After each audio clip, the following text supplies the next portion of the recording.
Channel ചർച്ചകളിൽ സജീവമായി പങ്കെടുക്കുകയും സാമൂഹ്യ മാധ്യമങ്ങളിലൂടെ തൻ്റെ അഭിപ്രായം പ്രകടിപ്പിക്കുകയും ചെയ്യുന്ന ടി.ജി. മോഹൻദാസിനെ ഇന്നലെയാണ് എറണാകുളത്ത് വച്ച് പോലീസ് അറസ്റ്റ് ചെയ്തിട്ട് അദ്ദേഹത്തെ ഏതാണ്ട് 200 കിലോമീറ്റർ അകലെ 4-5 മണിക്കൂർ യാത്ര ചെയ്ത് അദ്ദേഹത്തെ തിരുവനന്തപുരത്തേക്ക് കൊണ്ടുവന്നത്.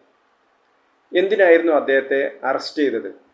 ഡൽഹിയിലെ വിദ്യാർത്ഥി പ്രക്ഷോഭം എന്ന പേരിൽ നടക്കുന്ന സമരം കണ്ടിട്ട് അതിൻ്റെ പുറകിലെ പിന്നാമ്പുറത്തെ കളികൾ അദ്ദേഹം തൻ്റെ അഭിപ്രായത്തിൽ അല്ലെങ്കിൽ തനിക്ക് തോന്നുന്ന അഭിപ്രായം അദ്ദേഹം പ്രകടിപ്പിച്ചു. അദ്ദേഹം പറഞ്ഞു, ഞാനായിരുന്നു ഇവിടുത്തെ ആഭ്യന്തര വകുപ്പ് കൈകാര്യം ചെയ്യുന്നെങ്കിൽ ഇവർക്ക് നേരെ വെടിവെപ്പ് നടത്തുമായിരുന്നു എന്നാണ് പറഞ്ഞത്. അപ്പോൾ ഈ രാജ്യത്ത് ഒരുപാട് വെടിവെപ്പുകളൊക്കെ സർക്കാരിൻ്റെ ഭാഗത്തുനിന്ന് നടത്തിയിട്ടുണ്ട്.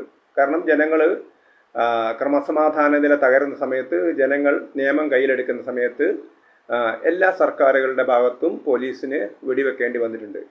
അത് കേരളത്തിൽ എത്രയോ വർഷം മുമ്പ്, എത്രയോ വർഷക്കാലം ഇപ്പോഴും സമീപകാലത്തൊക്കെ നടന്നിട്ടുണ്ട്, ഇന്ത്യയിലും നടന്നിട്ടുണ്ട്. അപ്പം അങ്ങനെ ഒരാൾ ഞാൻ ഇങ്ങനെ ആയിരുന്നെങ്കിൽ, ഇങ്ങനെ എനിക്ക് അധികാരം കിട്ടുമായിരുന്നെങ്കിൽ ഇങ്ങനെ ചെയ്യും എന്ന് പറയുന്നതിൽ എന്താണ് അവിടെ ജനങ്ങളെ തമ്മിലടിപ്പിക്കുന്ന വിഷയം എന്താണുള്ളത്? ജനങ്ങളെ പ്രകോപിപ്പിക്കുന്ന വിഷയം എന്താണുള്ളത്? അതിനകത്ത് എന്ത് കുറ്റമാണ് അതിനകത്ത് ആരോപിച്ചിരിക്കുന്ന നിയമവിദഗ്ധരൊക്കെ തന്നെ പറയുന്നത്? അതിനകത്ത് ആരോപിച്ചിരിക്കുന്ന ഒരു വകുപ്പും നിലനിൽക്കാൻ പോകുന്നില്ല എന്നുള്ളതാണ്. അപ്പോൾ അതിൻ്റെ അർത്ഥം ടി.ജി. മോഹൻദാസ് എന്ന് പറയുന്ന ഒരാളെ അറസ്റ്റ് ചെയ്ത് ദീർഘകാലത്തേക്ക് ജയിലിലിടുക എന്നുള്ളതല്ല അധികാരികളുടെ ലക്ഷ്യം. മറിച്ച് മറ്റാരെയോ തൃപ്തിപ്പെടുത്തുകയാണ്. ഞങ്ങൾ ഇങ്ങനെയൊക്കെ ചെയ്യുന്നു എന്ന് മറ്റാരെയോ തൃപ്തിപ്പെടുത്തുക എന്നുള്ളതാണ് ഉദ്ദേശമെന്ന് നമുക്ക് മനസ്സിലാവും. കാരണം ഇവിടെ കേരളത്തിൽ തന്നെ പ്രധാനമന്ത്രിയെ വെടിവെച്ച് കൊല്ലണം എന്ന് പറഞ്ഞ ആളുകളുണ്ട്. അപ്പോൾ ടി.ജി. മോഹൻദാസ് പറഞ്ഞ ഒരു അഭിപ്രായ പ്രകടനം, എനിക്ക് അധികാരം കിട്ടുകയാണെങ്കിൽ ഞാനിങ്ങനെയൊക്കെ ചെയ്യും എന്ന് പറഞ്ഞതിനേക്കാൾ അതൊരു ഹൈപ്പോത്തറ്റിക്കലായ ഒരു അവസ്ഥയിലാണ് പറഞ്ഞത്. കാരണം അദ്ദേഹം പാർലമെൻറ്റ് ഇലക്ഷൻ മത്സരിക്കാൻ പോകുന്നില്ല, അദ്ദേഹം ഒരു സാധാരണ പൗരനാണ്. പക്ഷേ എനിക്ക് അധികാരം കിട്ടുമായിരുന്നെങ്കിൽ ഇങ്ങനെയൊന്നും ആയിരുന്നില്ല ഞാൻ ചെയ്യുക എന്നാണ് അദ്ദേഹം പറഞ്ഞത്.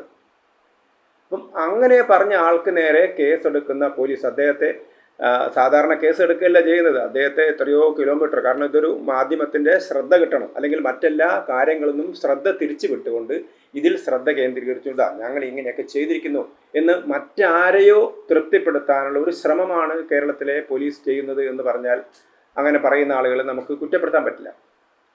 ഇപ്പോൾ പലരും ഉണ്ട്, പ്രധാനമന്ത്രിയെ വെടിവെച്ച് കൊല്ലണമെന്ന് പറഞ്ഞ ആളുണ്ട് ഇവിടെ.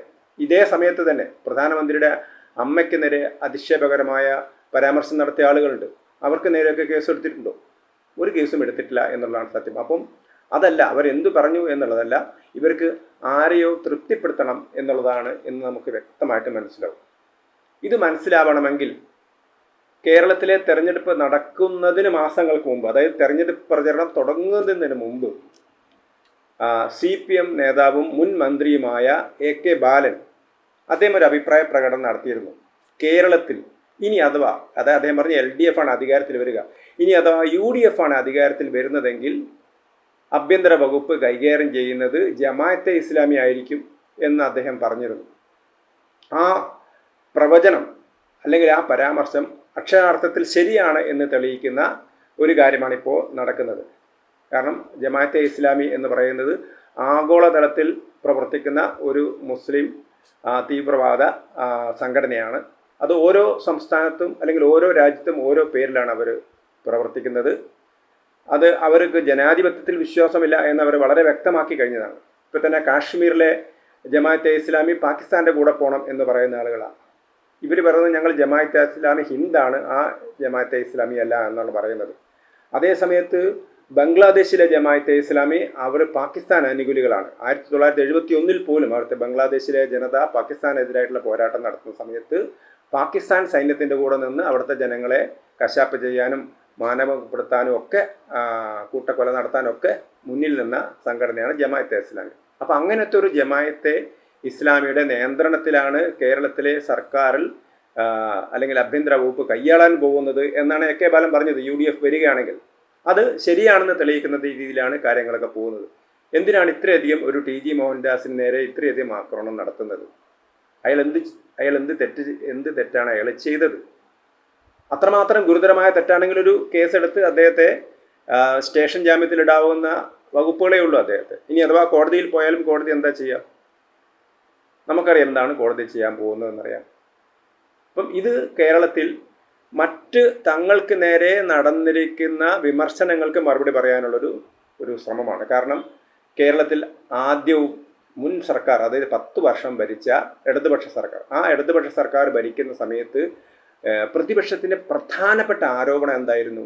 പ്രതിപക്ഷം ആരോപിച്ചിരുന്നത് മുഖ്യമന്ത്രി പിണറായി വിജയൻ, അതായത് അന്നത്തെ മുഖ്യമന്ത്രി പിണറായി വിജയൻ BJP നേതൃത്വമായിട്ട് രഹസ്യ ധാരണയാണ്, അവർ ഡീലുണ്ട്, ഓരോ കാര്യങ്ങളും. ഇതാ നിങ്ങൾക്കറിയില്ലേ, പിണറായി വിജയനെതിരായിട്ടുള്ള കേസുകളൊക്കെ തന്നെ ആ കേസുകൾ നീട്ടി കൊണ്ടുപോകുന്നു. അത് കേന്ദ്ര സർക്കാരിൻ്റെ ഒരു ധാരണയുള്ളത് കൊണ്ടാണ്. അമിത്ഷായും പിണറായി വിജയനും ഒക്കെ തമ്മിൽ ധാരണയുണ്ട്, അല്ലെങ്കിൽ മോഡിയും പിണറായി വിജയനും തമ്മിൽ ധാരണയുണ്ട് എന്നുള്ളത് വ്യാപകമായി അവർ പ്രചരിപ്പിക്കായിരുന്നു.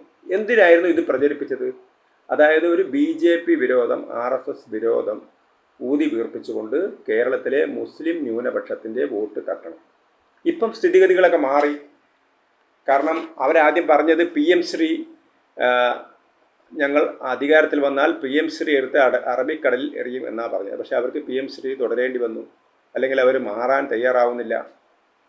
അതേപോലെ തന്നെ ഇപ്പം CPM ആരോപിക്കുകയാണ് മുഖ്യമന്ത്രി സംഘപരിവാറുകാരനാണ്, അദ്ദേഹം പണ്ട് ഗോൾവാൾക്കറുടെ ജന്മശതാബ്ദി പരിപാടിയിൽ പങ്കെടുത്തിരുന്നു.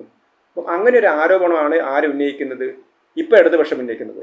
ഏതൊരു ആരോപണമാണോ ഇടതുപക്ഷത്തിനെതിരെ കോൺഗ്രസ് ഉന്നയിച്ചത്, BJP ആയിട്ട് കേരളത്തിലെ സർക്കാർ സഖ്യമാണ്, സഹകരണമാണ്, പ്രധാനമന്ത്രിയും കേരളത്തിലെ മുഖ്യമന്ത്രിയും തമ്മിൽ മച്ചാന്മാരാണ് എന്നൊക്കെ പറഞ്ഞിരുന്നു. ഇപ്പം പറയുന്നത് എന്താണ്? ഇപ്പം പറയുന്നത് സംഘപരിവാർ മുഖ്യമന്ത്രിയാണ് VD സതീശൻ, BJP ആണ് കേരളത്തിലെ സർക്കാരിനെ കൺട്രോൾ ചെയ്യുന്നത് എന്നാണ് ഇടതുപക്ഷം ആരോപിക്കുന്നത്. അപ്പോൾ ഒരേ ആരോപണം തന്നെ. അന്ന് കേരളത്തിലെ പ്രതിപക്ഷമായിരുന്ന UDF പിണറായി വിജയൻ സർക്കാരിനെതിരായിട്ട് നടത്തിയ ആരോപണം, അതായത് അവർക്ക് BJP തമ്മിൽ ഡീലാണ്. ഇപ്പോൾ പ്രതിപക്ഷമാണ്, അതായത് പിണറായി വിജയൻ അല്ലെങ്കിൽ LDF ഉന്നയിക്കുന്നത് എന്താണ്?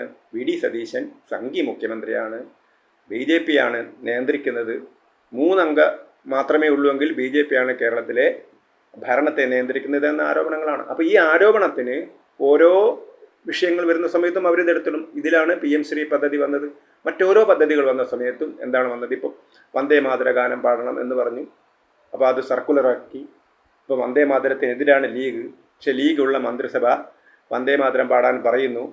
അപ്പോൾ അത് BJP ആയിട്ട് കോൺഗ്രസിൻ്റെ ഡീലാണ്, അല്ലെങ്കിൽ VD സതീശൻ്റെ ഡീലാണ് തുടങ്ങിയ ആരോപണങ്ങളാണ് ഇടതുപക്ഷം ഉന്നയിക്കുന്നത്. അപ്പോൾ ഇങ്ങനെയുള്ളൊരു ആരോപണങ്ങളിൽ നിന്ന് ശ്രദ്ധ തിരിച്ചുവിടാൻ വേണ്ടിയിട്ടാണ് ഇപ്പോൾ മോഹൻദാസിനെതിരായിട്ട് നടപടിയെടുത്തിരിക്കുന്നത്. അങ്ങനെയാണെങ്കിൽ ബാക്കി എല്ലാവർക്കും എതിരെ നടപടിയെടുക്കണ്ടേ? പ്രധാനമന്ത്രിയെ വെടിവെച്ച് കൊല്ലെന്ന് പറഞ്ഞ ആൾക്കെതിരെ നടപടിയെടുക്കണ്ടേ? എന്തുകൊണ്ട് എടുക്കുന്നില്ല? അപ്പോൾ ഇതാണ് കേരളത്തിൽ. അപ്പം നിങ്ങൾ ഭരിക്കുകയല്ല ചെയ്യുന്നത്, നിങ്ങൾ നിങ്ങളുടെ രാഷ്ട്രീയ എതിരാളികൾക്കെതിരായിട്ട്, അല്ലെങ്കിൽ നിങ്ങൾക്കെതിരായിട്ടുള്ള രാഷ്ട്രീയ പ്രചരണത്തെ തടഞ്ഞു നിർത്താൻ വേണ്ടിയിട്ട് ഇല്ലാത്ത കാര്യങ്ങൾ ഉണ്ടാക്കാൻ പോകുന്നു, അല്ലെങ്കിൽ ശ്രദ്ധ തിരിച്ചുവിടാൻ വേണ്ടി, തങ്ങൾക്കെതിരെ ആരോപണങ്ങളിൽ നിന്ന് ശ്രദ്ധ തിരിച്ചുവിടാൻ വേണ്ടി പുതിയ പുതിയ വിഷയങ്ങൾ കണ്ടെത്തുകയാണ് ചെയ്യുന്നത്. സത്യത്തിൽ TG മോഹൻദാസിനെ അറസ്റ്റ് ചെയ്യേണ്ട യാതൊരു കാര്യവുമില്ല.